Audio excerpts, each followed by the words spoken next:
يا أيها الرسول بلغ ما أنزل إليك من ربك وإن لم تفعل فما بلغت رسالته. Hubungan antara syirik yang samar-samar itu ya, yang memang harus diwaspadai dengan berbagai hal yang sebetulnya sebelumnya dianggap musyrik ya. Ternyata oleh Ustaz kan itu semuanya boleh gitu. Itu gimana kaitannya Ustaz? Musyrik yang begitu tersembunyi kan disebutkan oleh kita tampaknya seperti sangat jelas, sampai yang tidak musyrik pun kita anggap musyrik. Padahal musyrik itu begitu tersembunyi sampai amat sulit membedakannya. Karena termasuk ria. Kalau kita menganggap diri kita ini lebih soleh, atau kita menganggap pendapat kita ini adalah yang paling benar, kita sudah jatuh kepada kemusyrikan. Sebab kebenaran mutlak itu hanya milik Allah Subhanahu wa Ta'ala. Tapi sekarang kita merasa diri kita yang paling benar dan orang lain itu salah. Itu pun sudah musyrik tanpa kita rasakan, karena musyrik itu begitu kecil. Kita beribadah itu sebetulnya hanya karena Allah saja, tapi kita seringkali beribadah karena ingin mendapat pahala dia. Jadi sekarang sebetulnya kita kejar itu bukan Allahnya, itu pahalanya. Jadi kita sudah menyembah pahalanya. Itu musyrik juga. Dan itu kemusyrikan yang kita lakukan. Walaupun sekali lagi saya akan mengatakan, itu sebetulnya kalau kita menyembah Allah karena ingin pahalanya, itu karena Allah juga menyuruh kita untuk mengejar pahala yang seperti itu. Tapi sekali lagi, tingkatan musyrik itu memang bertahap-tahap. Mulai dari musyrik yang paling tersembunyi sampai musyrik yang tampak jelas. Nah, musyrik yang tampak jelas ialah menganggap Tuhan kepada selain Allah.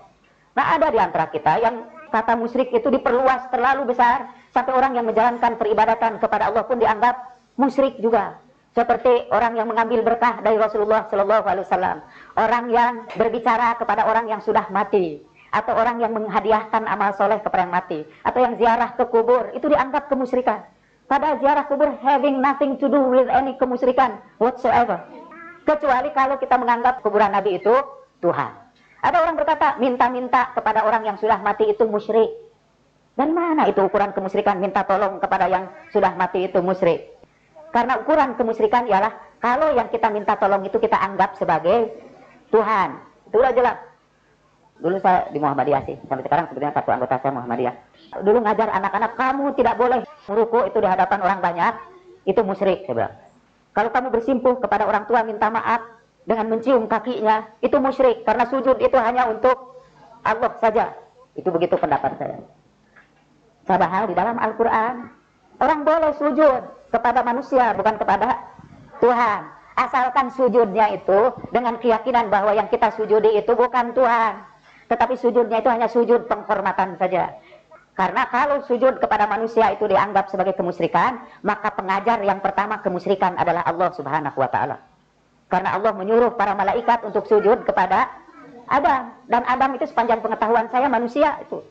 Dan Tuhan menyuruh para malaikat sujud kepada Adam. Tapi sekali lagi, sujud malaikat kepada Adam itu bukan sujud ibadat, itu sujud penghormatan.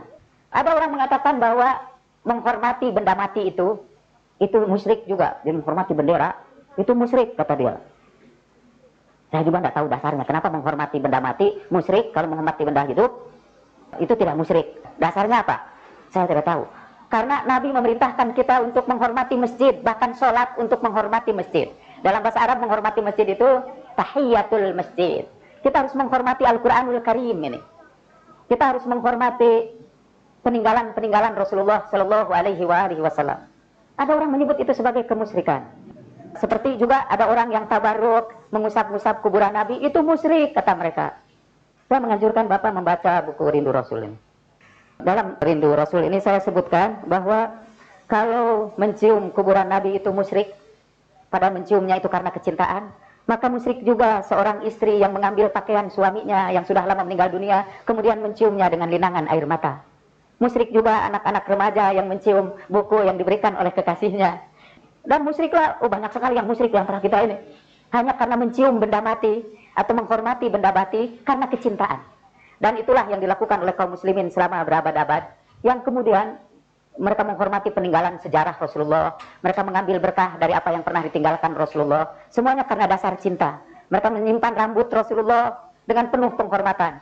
Sampai kira-kira pada penghujung abad ke-19, ada satu paham datang di negara Jazirah Arabia yang mengatakan bahwa seluruh perbuatan itu musyrik.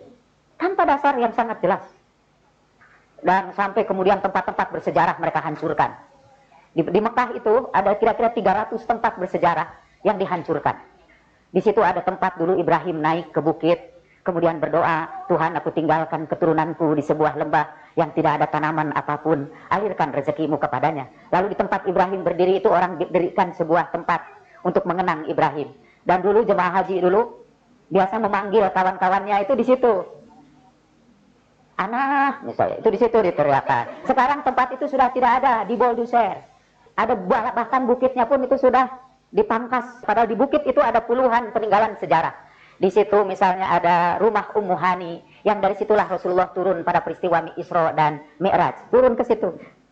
Dulu itu dijadikan tempat berziarah juga, orang datang di situ ke rumah Ummu Hani itu, sholat di situ untuk mengenang tempat yang penuh berkah karena pernah didatangi oleh Rasulullah. Di situ di Jabal Gubes itu ada rumah Al-Arqam, itu madrasah Nabi yang pertama. Ketika Nabi mendidik itu bikin pengajiannya itu di puncak bukit karena bersembunyi dari orang banyak. Di rumah Arqam, di tempat rumah Arqam itu didirikan juga masjid dan orang beribadat di situ. Tapi datanglah ini paham baru ini yang sekarang berkuasa di Jazirah Arabia dan pahamnya menyebar di dunia karena petrodolar. Kemudian apa semua itu dipangkas bukit itu dan di atasnya sekarang didirikan istana raja.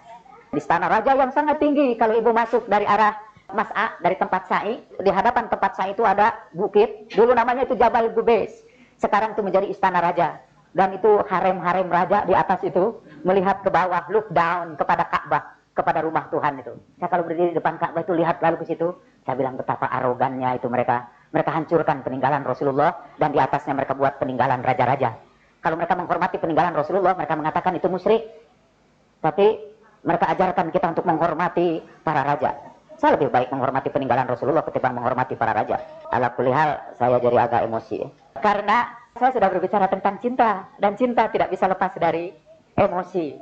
Kita akan tersinggung kalau peninggalan dari orang-orang yang kita cintai itu dihancurkan dengan tak semena-mena. Bagaimana tidak tersinggung misalnya kalau ada satu tempat yang dahulu Rasulullah menjatuhkan cincinnya di situ. Kemudian mereka uruk dengan tanah sampai akhirnya dia hilang. Bagaimana kita tidak tersinggung kalau sebuah pohon kurma yang ditanam oleh Nabi yang mulia di Ja'ronah itu dipangkas sehingga airnya menjadi mengering. Hampir-hampir sebetulnya itu makom Ibrahim pun mungkin akan diruntuhkan. Karena di situ pernah Nabi Ibrahim berdiri untuk memperbaiki Ka'bah, kemudian dibangun tempat. Mungkin hampir diruntuhkan. Kuburan Nabi pun sebetulnya hampir diratakan juga. Tapi kaum muslimin seluruh dunia waktu itu protes. Karena apa? Karena ziarah ke kubur itu dipandang sebagai kemusyrikan.